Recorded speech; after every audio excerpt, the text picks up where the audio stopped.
Ayn Rand was asked if she could summarize the essence of her philosophy while standing on one foot, and she replied, Metaphysics, objective reality, epistemology, reason, ethics, self-interest, politics, capitalism. This is recounted at the website aynrand.org. Rand expands on this encapsulation of her philosophy. If you want this translated into simple language, it would read 1. Nature to be commanded must be obeyed, or wishing won't make it so.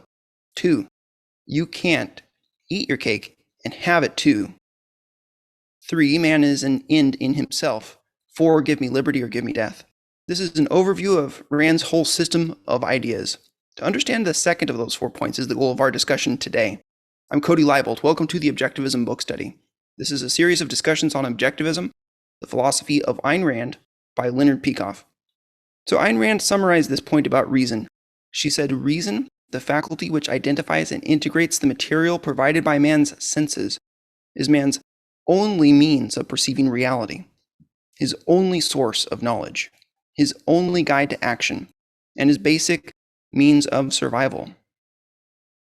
This is quite a claim, especially since I'm a Christian and in the Reformed but Baptist general idea of what Christianity is and what is true.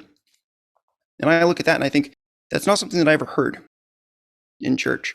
Although I often ask myself, what is the relationship between reason and faith? And sometimes I got good answers and sometimes I got horrible answers. I think that anyone that is philosophically minded, that has grown up in mainstream evangelical Christianity, can say the church doesn't have a very good account on this issue. Or if you disagree with me on that, you're probably a Vantillian and you think you have a good account, but I think you don't. Well, let's jump into the discussion. Anyone from the reading this week have any major points that they just want to respond from the reading before we start looking at page by page? All right, I will jump in, starting on page 159. So there are 2 headings that we're taking this week. The first one is reason as man's only means of knowledge. That's 4.5 pages. And then you have about 8 pages on this topic called the arbitrary. This first section is a little bit more dense as far as how many distinct points are being made. And I would consider this to be one of the most revolutionary sections. If you could just read 4 pages of this book, 4 pages that would make your life better, I highly recommend this section. Peikoff writes, now let us consider the epistemological implications of this discussion that we've been having on the relationship between reason and emotion. Reason is a faculty of awareness. Its function is to perceive that which exists by organizing observational data. And he explains that reason is a volitional faculty. Now, this is important. It is a volitional faculty, and compare that to emotion, which is not a volitional faculty. That's not to say that your emotions are not something that you could bring under control, but your emotional response in any given moment is based on prior premises and based on your perceptions. And it's a lightning fast, as Ayn Rand would say, a lightning fast calculator telling you the sum of your gains or your losses. That's what your emotions are doing. They are not volitional in that same way. Now, you can change the course of your thoughts on purpose, and that can be used as a means of changing your emotions. You can change your focus, but that is something that your thinking mind does. That is not something that your emotions in and of themselves do. So this section is going to be seeking to differentiate between what your reasoning or your thinking is able to do and what your emotions or feeling are able to do. And the key issue here is that reason is volitional. Emotions are not. He says emotion is a faculty, not a perception, but of reaction to perception. It has no power of observation, has no volition. It has no means of independent access to reality, no means to guide its own course, and no capacity to monitor its own relationship to facts. Whereas what reason could do is self-monitor. It can say, we need to focus here, we should change. It can reflect upon itself and ask, am I being truthful here? You, as a thinking person, your mind can ask, am I being truthful in this moment? Your emotions cannot tell you whether you're being truthful. Only your thoughts can. So there's no independent access to reality from your emotions. I've told this point to people before and they've pushed back on it and they said, well, your emotions tell you something. Sure, your emotions tell you how you're feeling if you're just looking at it from the introspective point, but they're not a means of understanding external reality. That's the point that he's making here. So emotions are automatic consequences of a mind's past conclusions, however that mind has been used or misused in the process of reaching them. That's important. Your thought processes can be used correctly or incorrectly, and that can lead to emotions that either match reality or don't. The ideas and value judgments at the root of a feeling may be true or false. But as we were mentioning last week, the emotion itself is not true or false. In the middle of this page, we see that feelings or emotions are not part of the method of logic. They're not evidence for a conclusion. I think that's a key point to make, is that when you are approaching the truth, you're using logic, you're using observation. The emotions do not help you to approach truth. They do not help you to apprehend reality. And a lot of people don't know that. A lot of people somehow have this conception that your emotions weigh into what you judge as true or false. You can see why that would be an easy mistake to make, because so often our emotions are that lightning fast calculator that give us information about our judgments. Say, oh, this hurts. Why does this hurt? That seems like a fact of reality. But can you differentiate between the fact and your response to the fact? And if you can't, then you end up like a lot of the characters in Ayn Rand's novels. And we'll get there in the discussion. I'll point out some characters from Ayn Rand's novels that really do resemble this situation of not knowing the difference between emotion and thought. Reactions to any of that so far? I think it's very rare to find anybody who will say that the way to get truth is to just follow your emotions 100%.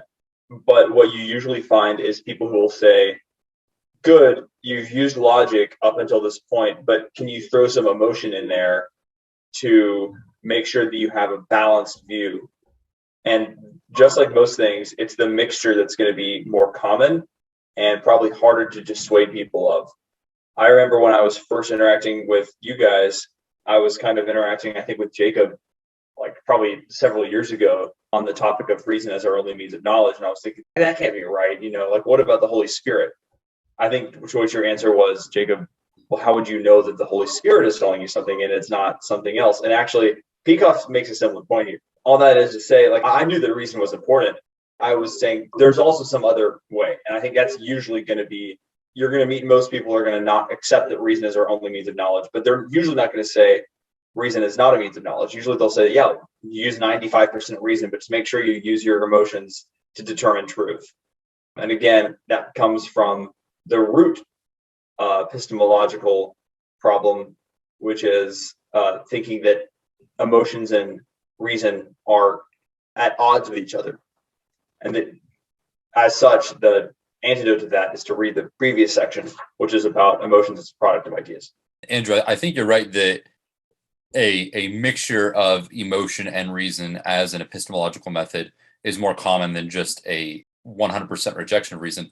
But I think even more common than that, and I think this is what you were doing, what you were describing yourself as doing, is there are a lot of hard-nosed, self-proclaimed conservatives who would explicitly deny that emotions are a method of gaining knowledge because they see that as a leftist characteristic that they want to distance themselves from. So that they might explicitly reject that, but then still deny that reason is our only means of knowledge. Because, as Peikoff points out, they haven't learned that it's either reason or emotion.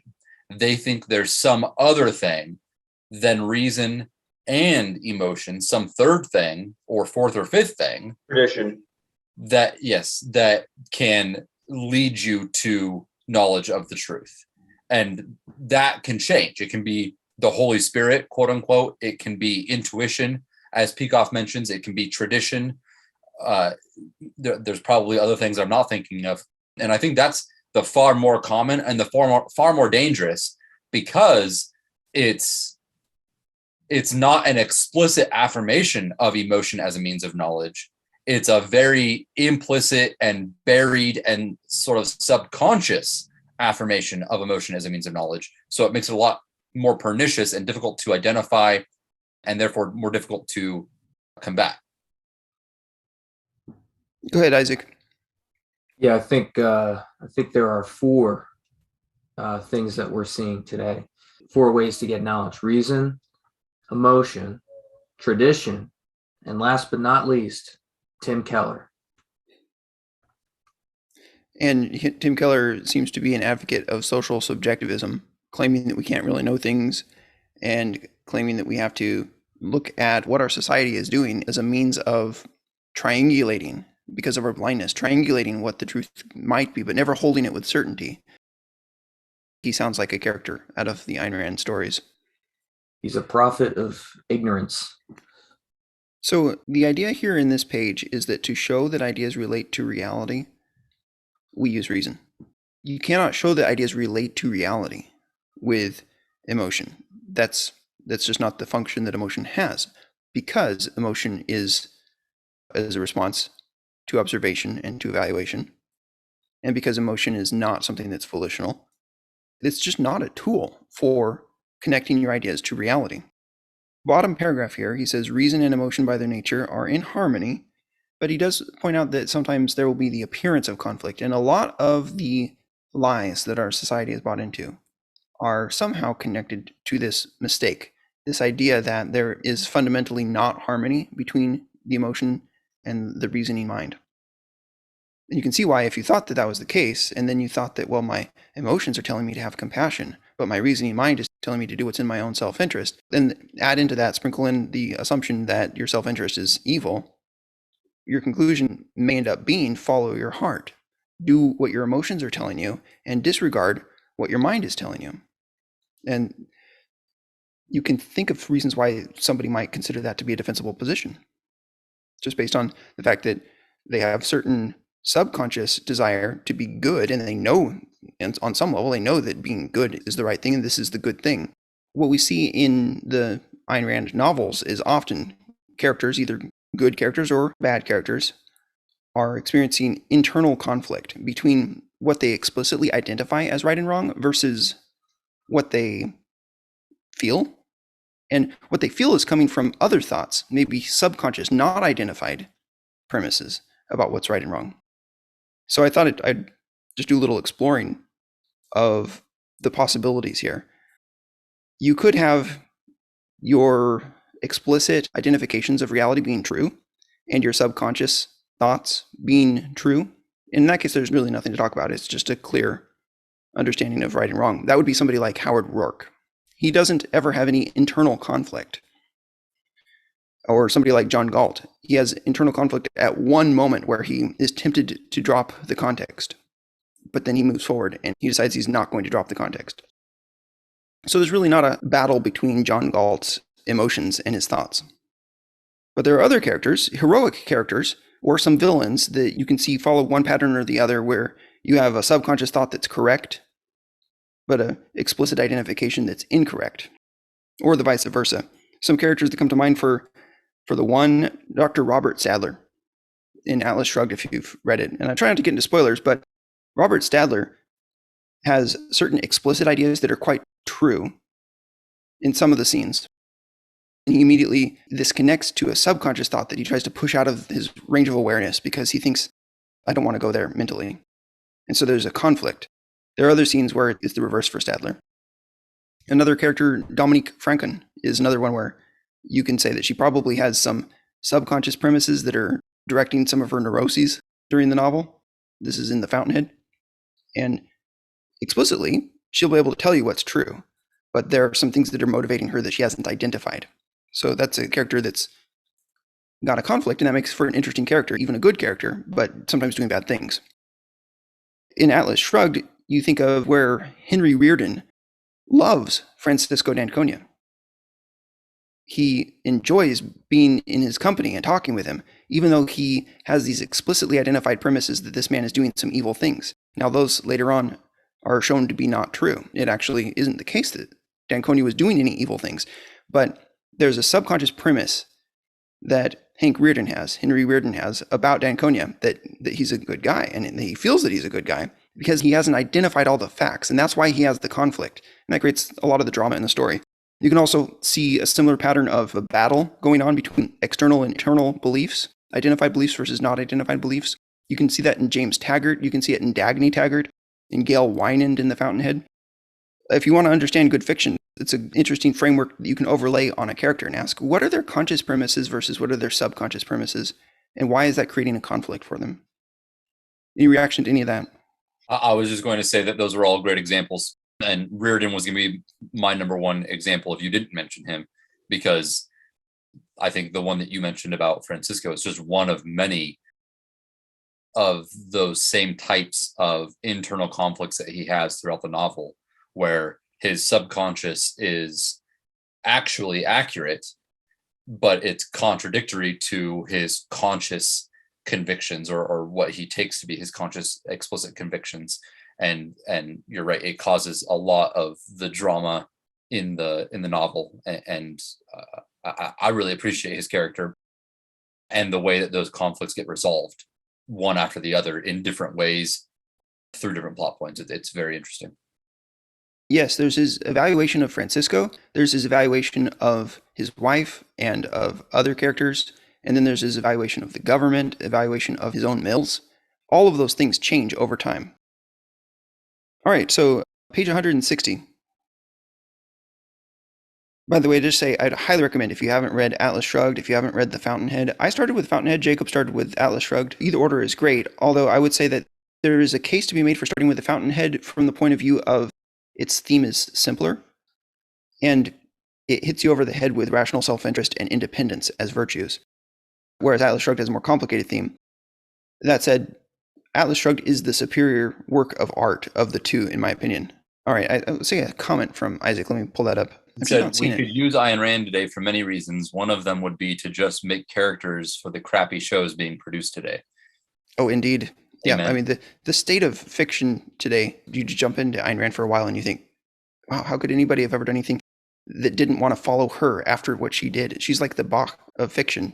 It's like everything needs to be done in reference to her now. I almost don't want to keep reading this book because it's going to ruin every single show I watch in the future. Good, let them be ruined. Yeah, I know. I'm kind of, I don't actually. You have the choice to go back down into the cave and keep watching the shadows on the wall. No, I have a malicious glee in hating these shows, actually. No, it's good. Like you get like a superpower almost from reading this. Like you're able to understand like human beings, you're able to understand yourself much better. But when you watch these shows, you kind of be like, some characters do things like that's not realistic at all, or you just understand how like shallow some characters are. So yeah, anyways. Top of page 160, Peikoff writes, the real clash is between the two ideas, not between thought and emotion. And the only way to resolve the conflict is to know which side is correct, submit your ideas to the bar of reason. He points out in the next paragraph here, even if its intellectual root happens to be true, a feeling cannot know this fact. It cannot judge cognitive status. Only the mind can decide questions of truth. Now, he mentions that, by the way, we've seen this theme before. In chapter 1, we realized that feelings are no avenue to truth. Introspection is not a means of external cognition. That's part of the primacy of existence idea. And now, emotions are not tools of cognition. Now we're looking at it from the perspective of what we've determined about man's mind and about man. Emotions of man are not a tool of cognition for man. That's the epistemological point here. And then he asks this question, is reason man's only means of knowledge? For a Christian, this is just very difficult. Reason as only means of knowledge because of the things that we've heard from preachers. But if you look in the Bible, I don't think that it's a challenge. Not at all. There's a website that I've created called seegodsgoodness.com. And I summarized everything that I could find in the Bible that it said explicitly about how we seek truth. And I collected it. It's pages and pages. I don't know if it's 50 or 100 pages of material from the Bible about how we seek truth. And then there's 3 other little ebooks you can download for free. And one of them is about what does the Bible say about value? One is what does the Bible say about righteousness? One is what does the Bible say about justice? So these are philosophical categories that map to epistemology and ethics and politics.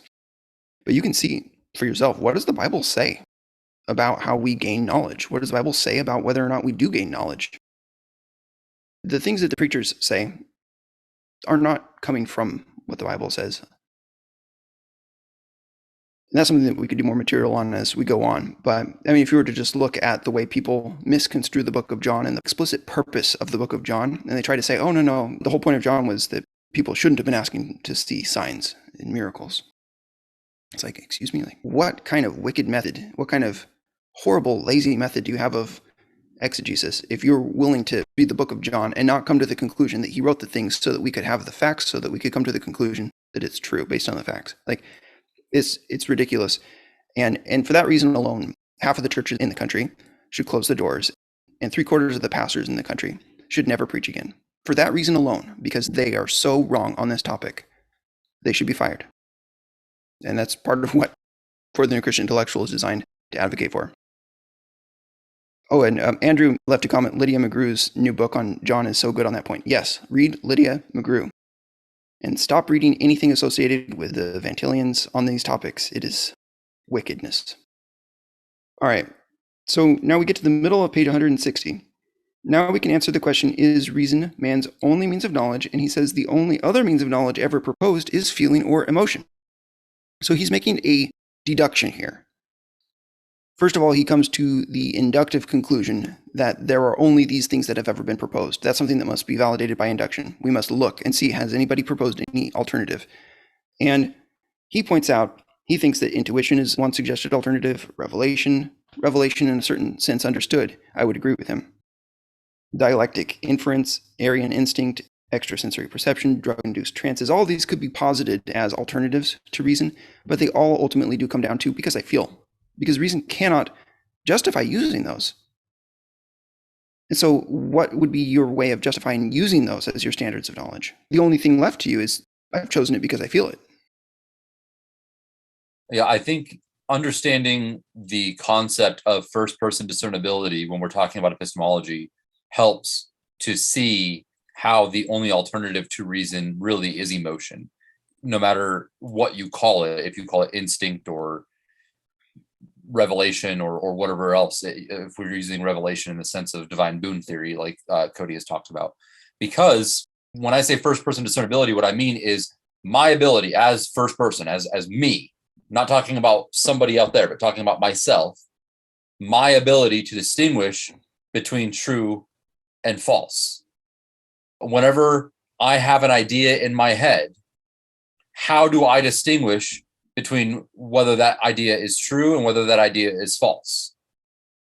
And the only alternative to reason, to a reasoned argument for that idea or against that idea, is a emotion about that idea. There's no other way. So even if it is intuition, let's say intuition is the other alternative to reason. So I intuitively know that God exists. That would be a hypothetical example that somebody else would use. Then what would be the difference between you intuitively knowing that God exists and you, quote unquote, intuitively knowing that murder is not a sin? If you found yourself believing both of those things, how would you distinguish between the one that you believed through intuition and the false belief that supposedly isn't intuition?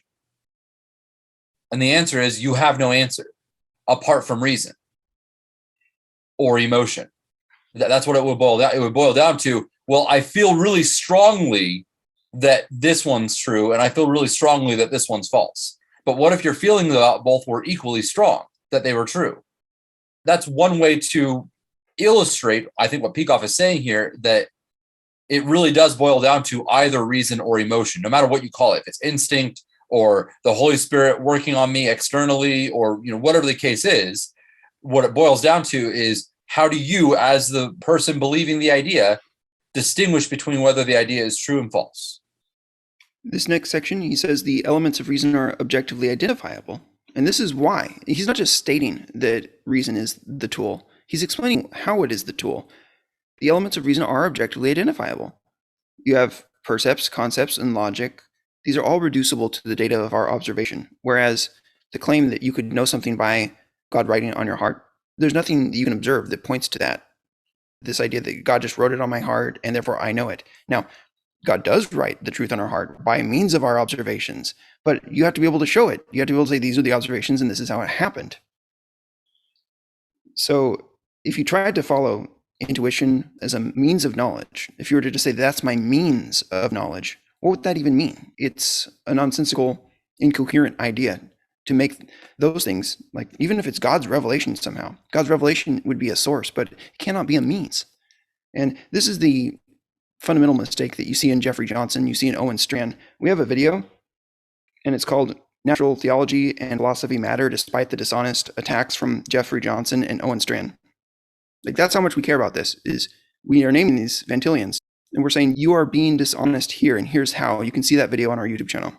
And the issue is that there's, like as Peikoff points out here, there's no logical chain linking these abstractions, like you would say natural revelation. The way that Jeffrey Johnson talks about natural revelation, you cannot link the abstraction to sensory data. It's just a just so story in the way he accounts for it. And therefore, it fits under the category of invalid concepts. You're just relying on your feelings. You're just saying it's so because you want to say it's so. In the next section, he says, how is man to know the voice that you're hearing from God, or this trance, or the blood of your master race, or any of these ideas? How are you supposed to know that it is reason, or that it's true? And he says the perennial answer is that man simply knows. And that is exactly, if you press the Van Tillians, that's what they say. They'll just say, we simply know. You say, well, what do you mean? They don't know what Jacob was just talking about, this concept of first-person discernibility, or they refuse to know. They cannot answer, how do you know, in the sense that we mean it, epistemic justification. If you say, how do you know, their answer will be, because God showed it to me. And then you say, well, how do you know that God showed it to you? Because that's what I'm asking. How do you know that God showed it to you? That's the epistemic justification. And that's the answer that they don't even understand the question. Either that or they are unwilling to answer it. Extraordinarily frustrating. Probably caused me and Jacob to both prematurely age trying to discuss this with Van Tillians. Page 161. So he gives his deduction. You really only have emotion or reason as your ultimate. And so, since those are the only alternatives, and since we know that emotion doesn't put us in touch with reality, then that leaves reason is man's means of knowledge. And he writes, if one attempts to give emotions such a role, he has ceased to engage in the activity of cognition. He's subverting the integrity of his mental processes and invalidating them by introducing as their guide non-objective elements. Once you let something guide your thought process that is not reason, then by definition it is unreasonable. And it is unreason inserting itself into the process, which means that eventually it's going to take over. It's going to take over the whole thing. Cascade failure. So middle of page 161. Because of all we just said here, that means that we have an epistemological responsibility. You have to learn to differentiate between your thoughts and your feelings. And this is something that, like, I'm a father with young children, and I'm teaching them to differentiate between, well, I wished for it, I hoped for it, I wanted it. It's true. Those are different categories. And it is essential to human survival that you distinguish between those things, that wishing doesn't make it so. So he writes that what you must do in order to be reasonable is you must ensure that during any cognitive activity, feeling is set to the side. He says a rational inquiry is one directed not by emotion but by thought, one that accepts as evidence not any species of passion but only provable objective fact. This is a difficult point for many people. I don't want to just breeze over this and say, okay, well, that's easy. To push aside your feelings when you're in an intellectual discussion with somebody can sometimes cause the other person to look at you and say, oh, well, you're heartless. So, for example, say somebody takes a position and you say, well, if you were to apply that logic, then wouldn't it also equally mean this other implication? And he says, yeah, you're right, it would. But reality is difficult to understand. It's hard to be certain about anything. And he says something along the lines of, well, there's mystery here. There's paradox. Because, sure, you destroyed my argument, but don't you know that my conclusion is true? It's the kind of thing, although it's not stated quite so explicitly, people will look at you and they'll say, well, you're coldly logical. Don't you see that you're just throwing out my point of view here? Any discussion that you've ever tried to have with somebody that's semi-woke or all the way woke, it'll always boil down to that. Well, don't you see my point of view? Don't you see that there's a value here? I feel this. This is important. How can you just dismiss my position based on cold adherence to logic? And if you're patient with such people, you can often point out, well, you have to, if we're seeking the truth here. And maybe you want to take a step back, you want to establishing. You want to have a discussion with them about whether or not they believe in truth and whether or not this is the common goal of our discussion. Go ahead, Jacob. I think it's important to also turn it around on them, because they are implying that you are immoral for wanting to stick to reason and logic as your only means of knowledge. And they are implying that they are the moral ones for wanting to make exceptions to reason and logic. And the reality of morality is the exact opposite.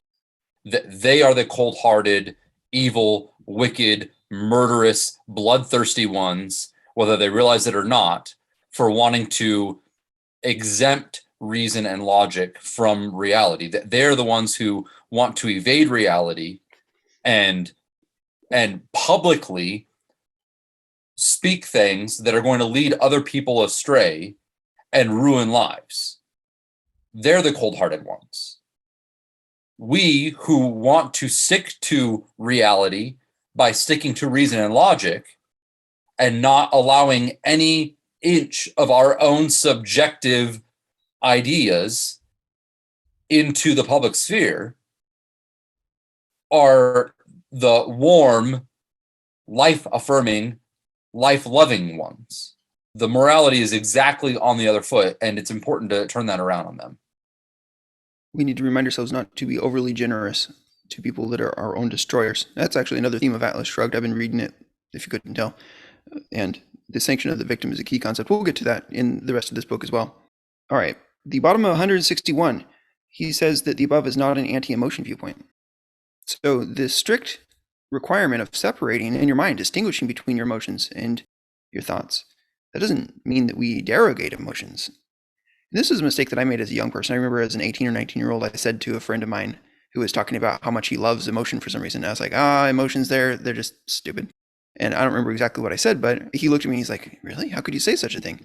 Then turns out he was right. You can't use emotions as tools of cognition, but nevertheless, they are valuable. We couldn't live without them, not a human life. So Peikoff writes, without such a faculty, men could not achieve happiness or even survival. They would experience no desire, no love, no fear, no motivation, no response to values. Clearly, we need these things. But the epistemological point, the role of emotions, though essential, is not the discovery of reality. Next page, 162. He says, Objectivism is not against emotions, but emotionalism. So Objectivism is not the same as Stoicism. Now you can see Stoicism is an attempt to do something similar to what Objectivism is doing here, but it was a misguided attempt. It's also not repression, not psychological repression. It's identifying a mental division of labor. He writes, there is everything wrong with feeling that seeks to replace thought. And that's the issue, is feeling seeking to replace thought. So I've had this discussion before with people that when I said your feelings are not a tool of cognition, they've pushed back on that and said, well, there are senses in which it could be a tool.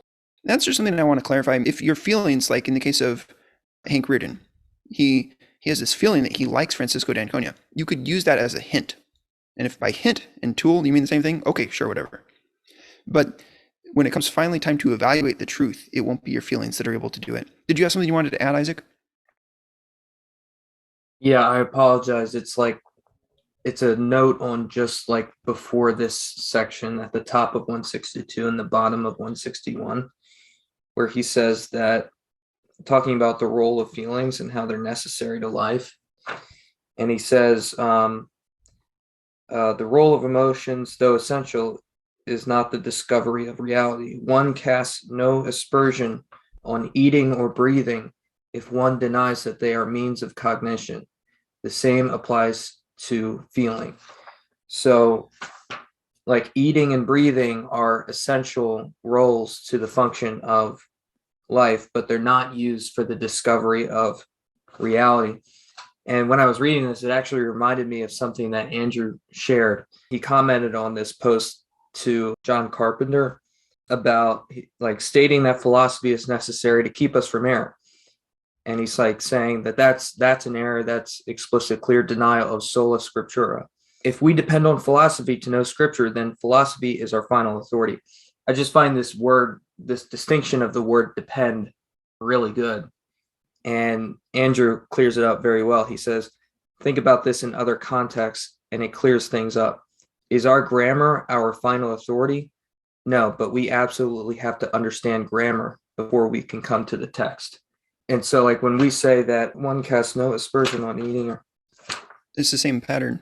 It's simply the same pattern. It's treating it as if there's no distinction to be made between your source of knowledge versus your method. And method includes things like grammar, logic. I mean, the word logic in Aristotle's work, organon, just means your tool. It's the tool that you use, the method that you use. And the method is non-contradictory identification, as Rand has pointed out. Characteristic for those in these conversations, if you hear someone talk about your final authority and you're not having a conversation with a Roman Catholic, you're probably speaking with someone who is not thought through this enough. They have almost no philosophical knowledge, almost no knowledge of what logic is or epistemology. You can know that right out the gate. And that would apply to almost every Ventilian that I've ever met or encountered or discussed these things with. There may be some exceptions, but almost none of them even know what epistemology is. In fact, their entire belief system, they call it a worldview, consists in denying that a method is possible. It's what Ventilian presuppositionalism is. All right, let's go to the next part here. This is in the next paragraph down. If an individual experiences a clash between feeling and thought, he should not ignore those feelings. He should identify the ideas at their base. He says, then compare these ideas to the conscious conclusions, weighing the conflicts objectively, and amend his viewpoint accordingly, disavowing the ideas that he judges to be false. That's common sense. You'll see that in the character of Dominique over the course of The Fountainhead. You'll see it in the characters of Dagny and Reardon over the course of Atlas Shrugged. Skip to the next paragraph. He writes, reason is the fundamental faculty of human consciousness. So it's the fundamental, whereas emotions happen later, so they're derivative. I love the term fundamental and derivative. It's useful when you're doing philosophy. So reason is the existence-oriented faculty. Emotion is a derivative. It must be treated as such. He says, begin any inquiry or undertaking with a focus on reality. He says you have to begin with a commitment to obey reason in every issue and at all costs. Now there is a point that is contentious among Christians. The idea of following reason at all costs is summarized within the ministry of R.C. Sproul because he refers to the sanctity of truth. It's also something that Jacob has mentioned from John Piper in the past when John Piper had useful things to say. John Piper pointed out that it was God glorifying to have a reasonable worship of God. Jacob, do you remember the things you said about that? The idea that it's most glorifying to God because we see him as our actual value. Compare it. God is glorified when, by our reasoning minds, we come to the conclusion that he is good rather than simply accept it as a just so story. I'm trying to summarize your thoughts on that, Jacob. There was an instance at Bethlehem College and Seminary where I had the opportunity to ask him a question in a public setting. You say that God is most glorified in us when we are most satisfied in him. Here's what it was. He had recently preached a message where he said, if God isn't supremely valuable to myself, then I shouldn't want to worship him. And I asked, would you say the same thing about whether or not God was supremely rational? If I couldn't identify that God was rationally, objectively true and existent, then should I want to worship him? And do you think that it dishonors him to have that attitude? Because that was the other piece of what he had preached on. He said, I wouldn't want to worship God if he wasn't supremely satisfying. And I think he's honored when I say that. And I was asking, would you say the same thing about rationality? He thought about it for a moment and affirmed, yes, I would, because for the reasons that you pointed out, Cody, that it is honoring to God to not treat him like a fairy tale. Now, those are my words, not Piper's, but I'm paraphrasing. His book, Peculiar Glory, he was very concerned about the idea that for people who don't have the time to, for example, read like the Lydia McGrew type of books, but they are still, the Bible's clear that the most uneducated people can believe the gospel. Well, what is their warrant for believing the gospel? And Piper's theme in that book is essentially that they have a rational basis to believe as well, but it has to do with recognizing the glory of God in nature and seeing that same glory in Scripture. But his concern there is motivated by not wanting to allow for unwarranted belief, because that does not glorify God when we say, I love you, God, and I have no idea why. That would not be a good worship song. Sadly, he leaves room open for the kinds of errors that we are discussing here in that book. He doesn't intend to. He's attempting to shore up the epistemological landscape for Christians who don't have access to historical and philosophical literature and things like that.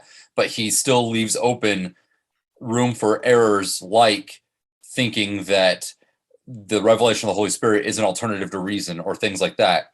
And I wrote a little short ebook called The Objectivity of God's Peculiar Glory to close that gap and do the philosophical and epistemological work that Piper just isn't equipped to do on that specific topic. And once you've closed that gap, then his thesis is correct, and it's useful because it shows how somebody could be justified even if they're not capable of giving an academic account of the justification. All right, let's go to the bottom here of this page. Peikoff writes about the policy of placing an I wish above an it is, and he says that's the opposite of what we're doing here. And then he says the people who do it, and this is quoting Ayn Rand, take their emotion as a cause and their mind as a passive effect. And that's the James Taggart error, if you read Atlas Shrugged. They make their emotions their tool for perceiving reality. And notice James Taggart, it explicitly says in that he had a policy of never identifying his emotions. And so what that means is he's treating his emotions as the primary. They make their emotions their tools for perceiving reality. They hold their desires as an irreducible primary, as a fact superseding all facts. And then Rand points out, an honest man does not desire until he has identified the object of his desire. And he says, it is, therefore I want it. But they say, I want it, and therefore it is. So this next point, epistemologically, this inversion means the rejection of objectivity. But then metaphysically, it means the primacy of consciousness, which means rejecting reality. He says, psychologically, it underlies the process of evasion, and ethically, therefore, it is the root of all evil.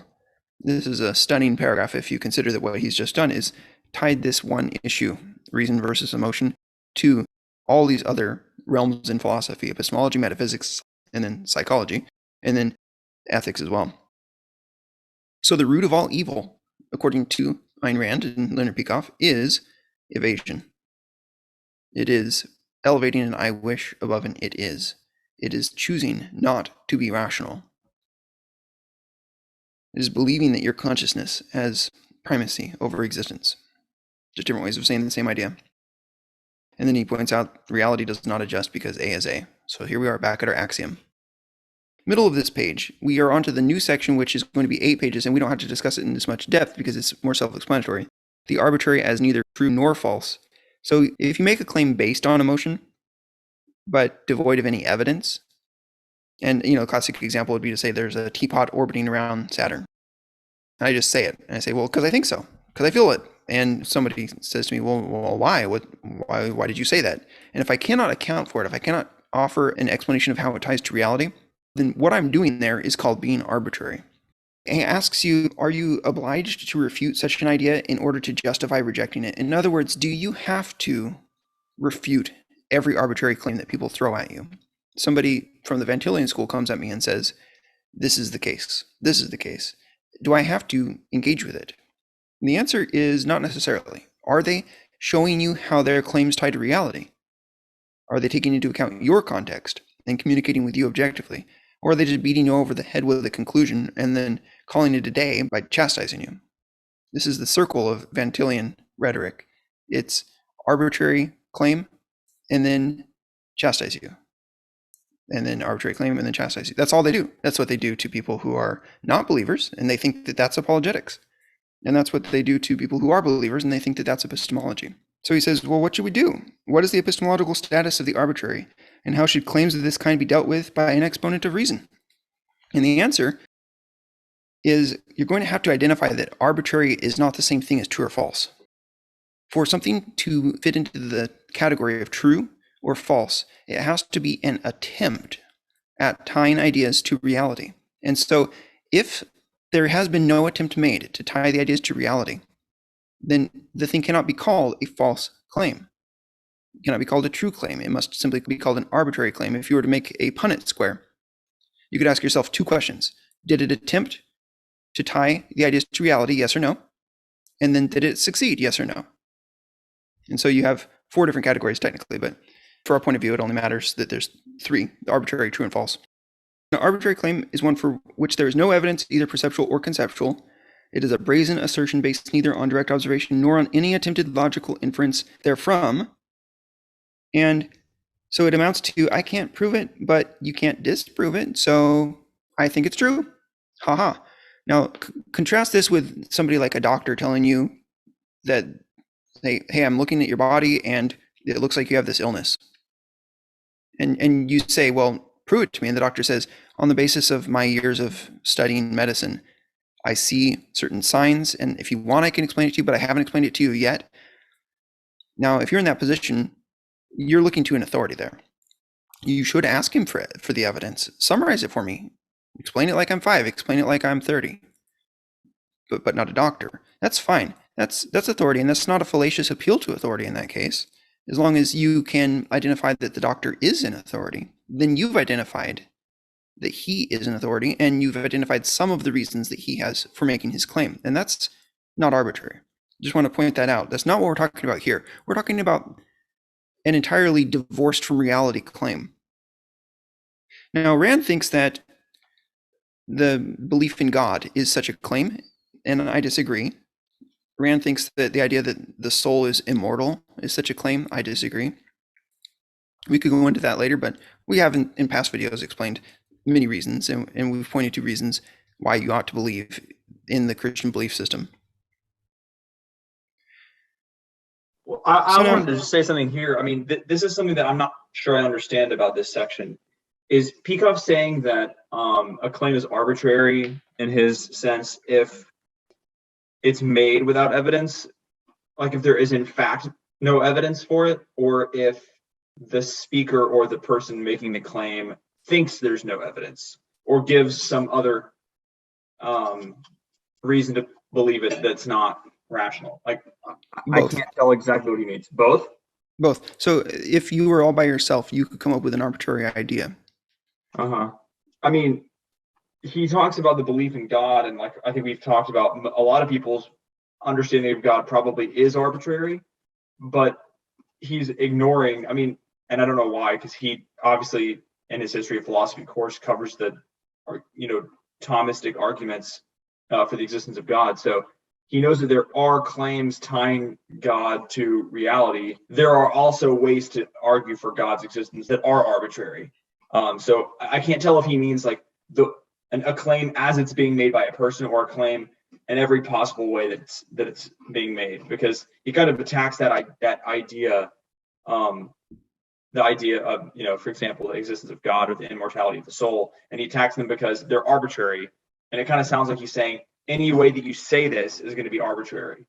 Well, he might be right that there's an arbitrary way to say it. There's an arbitrary way to claim it or argue, but that's different from the argument as such, I think. Yes, and I don't think that he's in this section attempting to define supernatural beliefs, supernatural, the way I use the word, not the way he uses it, as being arbitrary by definition. I don't think he's trying to do that. I think that he's making an inductive conclusion based on all of the different arguments that he's heard. He said they all boil down to I wish. And now I'd be interested to know how he thinks that the argument from creation existing requiring a creator, or what you might hear called the cosmological argument in Thomism, how that is arbitrary. I don't think that they've ever seriously engaged with that argument, and I think that they've used a little shortcut to excuse themselves from engaging it by falsely accusing it of being arbitrary. I don't know if that answers your question. It does. I probably need to read the section again and think about it some more. I think that the way that he's portraying this philosophical point here is accurate, and all of his application to Christianity is just confused. So, but the point itself, I don't see a problem with. I think that might be what you're asking about, is does the point stand? I think it does. All right, so the next section, he says an arbitrary claim is automatically invalidated. The rational response to such a claim is to dismiss it without discussion, consideration, or argument. He says an arbitrary statement has no relation to man's means of knowledge. And so he's accounting for the previous statement. The reason why you have to dismiss it is because it has no relation to man's means of knowledge. Since the statement is detached from the realm of evidence, no process of logic can assess it. And so the shortcut that the objectivists use to reject theistic arguments often is to simply say, oh, well, your statement is detached from the realm of evidence. And we'll say, well, no, it's not. For instance, there's the world, that's evidence. We believe that there are eyewitnesses that reported that Jesus rose from the dead, that's evidence. And they're going to say, oh, well, you have a hypothesis that you've already accepted, that there is a God and that Jesus is God. And your arguments would only go to prove those things if you already accepted them. And we say, no, we're not guilty of that.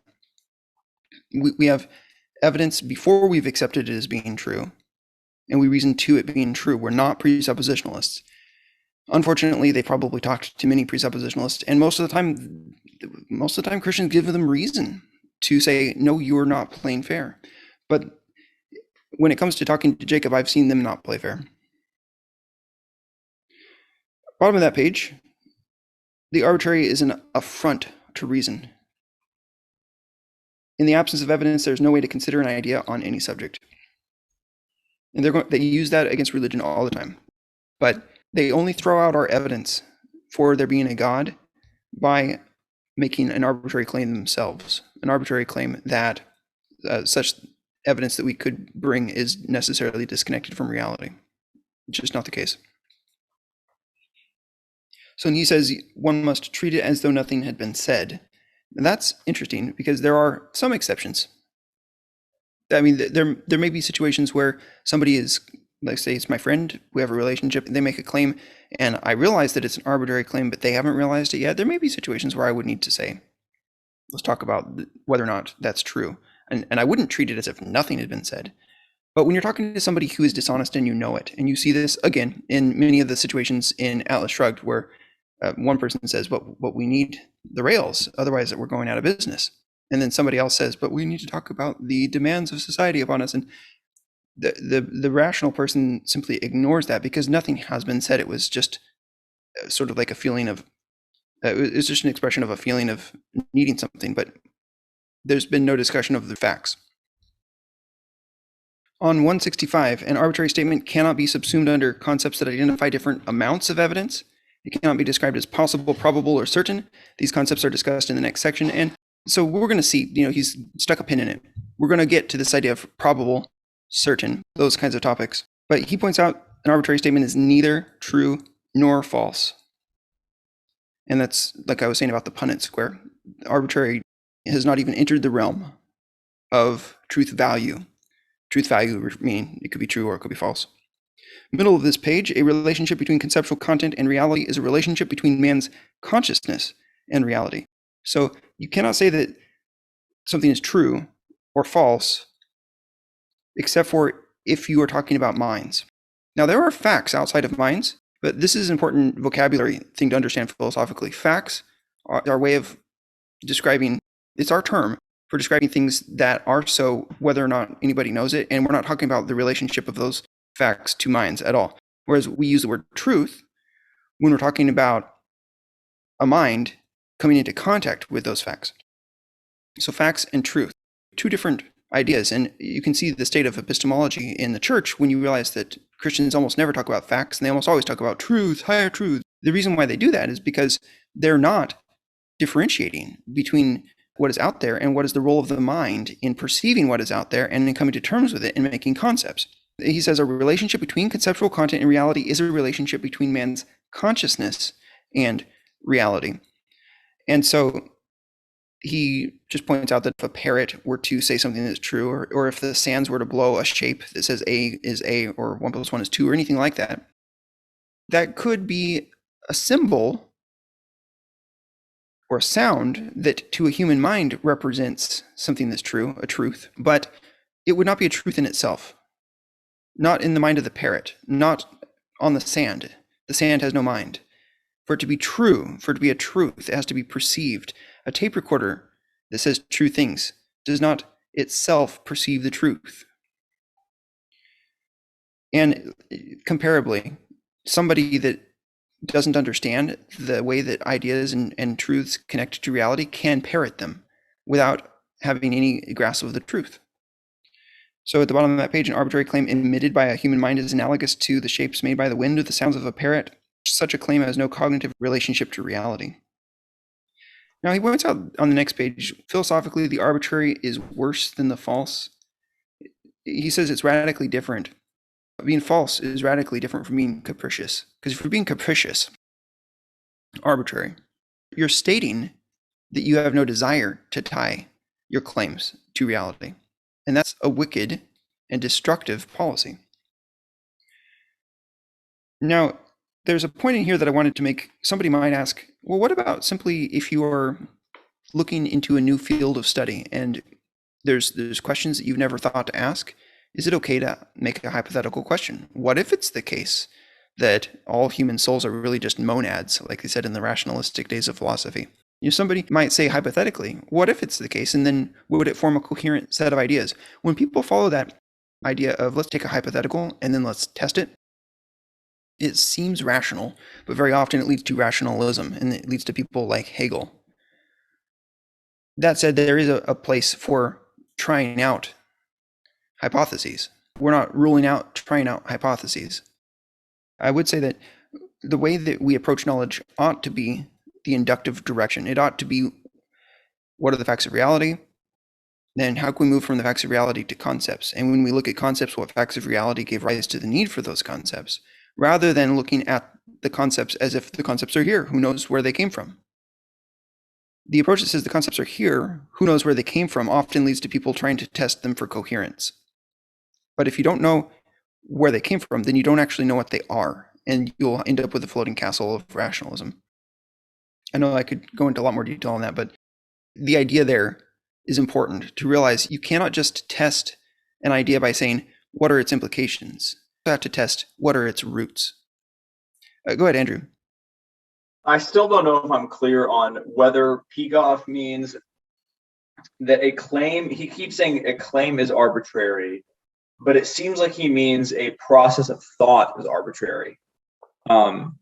It doesn't, I guess I'm not convinced yet that arbitrary belongs in a category with true and false as like the status that a claim can have. Because if truth is correspondence to reality, it seems that even a person who makes a claim arbitrarily, the claim could still be true, because the test of truth is, does it correspond to reality? It seems like the person's method is faulty. I guess I'm not saying what is the need or the basis for classifying arbitrary in the same category as true and false, because it doesn't seem like there's any alternative to true or false. It seems like arbitrary, his criticism of arbitrariness is good, but it belongs in a category of methods of thought as opposed to the truth status of an idea. You see? You can evaluate a claim by asking yourself, did the person who made the claim follow a method or not? And then you can evaluate it by saying, did the method correspond to reality correctly? There's two different layers of analysis there. And I mean, you're right to say those are radically different layers of analysis. When you ask whether something is true or false, you're asking whether or not the claim succeeded in mapping to reality. Whereas if you ask whether something's arbitrary, you're asking, did he even attempt to? If you're asking me, what is the need for us to be able to distinguish arbitrary from true and false and to hold them together as a framework? Mm-hmm. The answer to that is many times we encounter claims where somebody never attempted to map to reality at all. And so we have to have a category for that. But it seems like a claim could be both arbitrary and true. He actually answers that question that you're raising. He says, now let us note that some arbitrary claims, though by no means all, can be transferred to a cognitive context and converted thereby into true or false statements. So let's say, for instance, my 5-year-old son tells me that the moon is brighter than the sun. And I ask him, well, why do you say so? And he says, because it was in my dream. Well, then he is not attempting to follow a method here. But then I could say, okay, so first of all, you made an error because you're not following a method. But then second, let's evaluate the claim back in the context of reality now. We're not talking about your dream. We're talking about the moon. Let's go outside and look. We can transfer his arbitrary claim into the context of reality, and I can bring him to confront the fact. And now he's no longer functioning outside of contact with reality. He's functioning within contact with reality. And now I can say those same words in this new cognitive context are either true or false. I think the way that I think about it is that these so-called claims. I like his analogy of the wind blowing in the desert, and if it happened to draw in the sand 2 + 2 = 4, it's like, while you can read that and a person can read that and say, oh, that makes sense, that doesn't make that drawing in the sand a claim itself. The wind wasn't making a claim.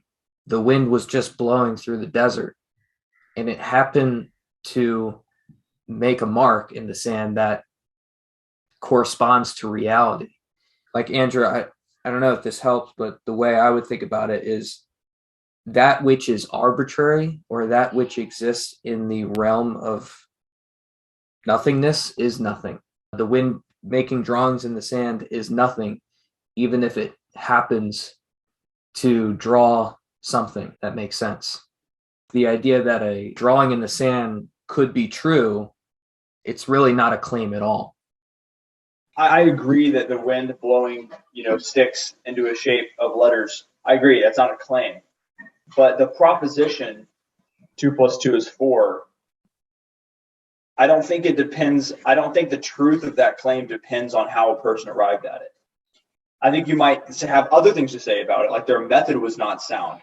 I think that, like your son's statement in that hypothetical, Cody, was false when he said it. It wasn't non-false and non-true. I don't think it was neither true nor false. I agree that he says you can't think about it. Like elsewhere, Peikoff talks about the arbitrary shuts down cognition. I totally agree. And he seems to be describing a policy that you should have towards that, which is, I'm just going to reject it. I'm not going to, you might just say, I can't talk to you about that. There's just nothing I can say. Like when someone says, especially when people say, this is a common one, like, that's racist. Oftentimes it's like, there's nothing I can even say to you because you haven't produced a shred of reason when you said that. It's only going to make me angry. So my policy is to say, you could just say nonsense and reply to that.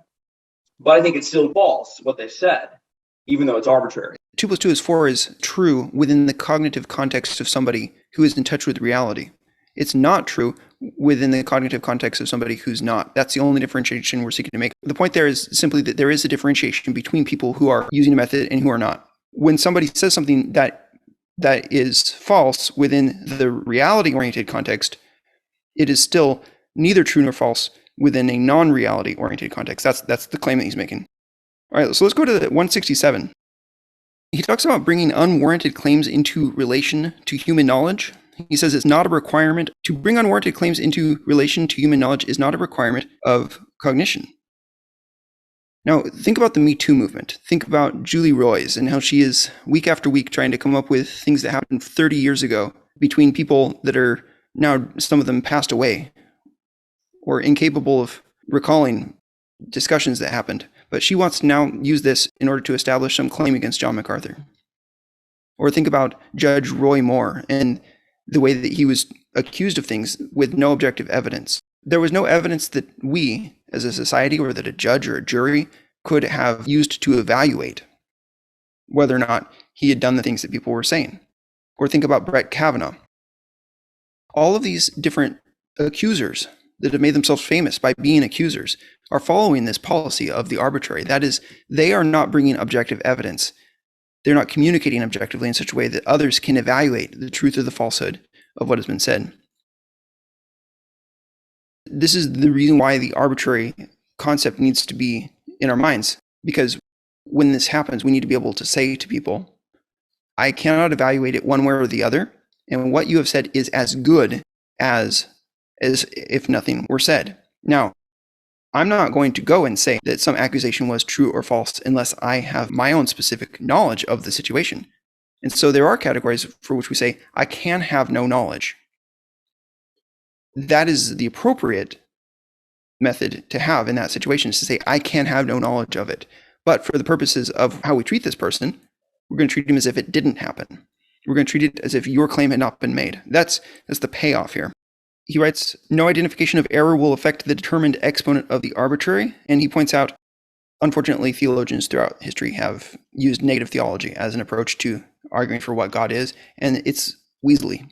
He's right. If your entire method of explaining what it is that you're claiming involves whenever somebody asks you to show the reasons for it, you say, oh, well, here's my explanation for why I can't. Well, then you have a problem. Bottom of page 167, the onus of proof is on him who asserts the positive, and he says that one must not attempt to prove a negative. He has a great discussion there on this onus of proof rule. This is a policy from logic and from rhetoric and argumentation. The onus of proof rule is that there is no evidence for something not existing. So, like, if somebody says prove that it doesn't exist, then how are you going to show that it doesn't exist? Because the thing didn't cause any evidence. Now, that said, there are cases where you could prove that something didn't happen by pointing to the facts of reality. In a case of somebody murdering somebody, somebody's been murdered, and you accuse this person of being the murderer, but that person has an alibi. Well, that's a positive fact that we can bring to bear on it. We can prove that it didn't happen by reference to the positive. But you cannot, in an absence of any evidence, demonstrate something doesn't exist or does exist or whatever. The person who makes the positive claim has the onus. Middle of page 168, he says one establishes the false by reference to the true, not by reference to nothing. Bottom of that page, an assertion outside the realm of cognition can impose no cognitive responsibility on the rational mind. I think this is one of the other points of the payoff. It's kind of what I was saying about Brett Kavanaugh, Roy Moore, John MacArthur, Julie Roys. An assertion outside the realm of cognition can impose no cognitive responsibility on a rational mind, neither of proof nor of disproof. Now, on the top of page 169, we have a bit about agnosticism. And agnosticism is a problem in the church. Isaac had brought up this thing about agnosticism. He says, to dismiss a claim as arbitrary is not the equivalent of pleading ignorance or confessing indecision or suspending judgment. It is not the same as saying, I don't know, or I haven't made up my mind, I have no opinion. But rather, agnosticism would be the idea of saying, I'm going to take a position that we can't know this. He says, if someone asks a man whether there are gremlins on Venus, there is no justification for the reply, I don't know. He says, what don't you know? He says, the proper response is, I do know that is inadmissible. And so this term arbitrary, it means inadmissible. Inadmissible. Now go to the bottom of that page. Agnosticism is not simply the pleading of ignorance, it is the enshrinement of ignorance. And we see that enshrinement of ignorance in the church today. The agnosticism that these pastors, these winsome pastors have about political issues, this imperial ignorance. And it's a justification for wickedness and inaction and cowardice, or even nihilism, Peikoff writes. But cowardice, I think, is the main motivator with most of these pastors that do not like polemics and do not like taking moral stands and do not like having their feet held to the fire for their inaction. So, top of 170, the agnostic treats arbitrary claims as matters properly open to consideration, discussion, evaluation. He allows that it's possible that these claims are true. And that's going to be a problem once we look in the reading for next week. Possible means something. The agnostic miscalculates. Typically, he believes that he has avoided taking any controversial position and is thus safe from attack. In fact, he is taking a profoundly irrational position. In struggling to elevate the arbitrary to a position of cognitive respect, he is attempting to equate the arbitrary with the logically supported. This is not merely an affirmation of ignorance, it is an epistemological egalitarianism, intent on obliterating an essential distinction. He says it's more destructive than any error committed by man devoted to reason who takes a definite stand, even if they took a definite stand on something and they were wrong. This militant agnosticism is the means by which institutions are captured and used for the purposes of evil.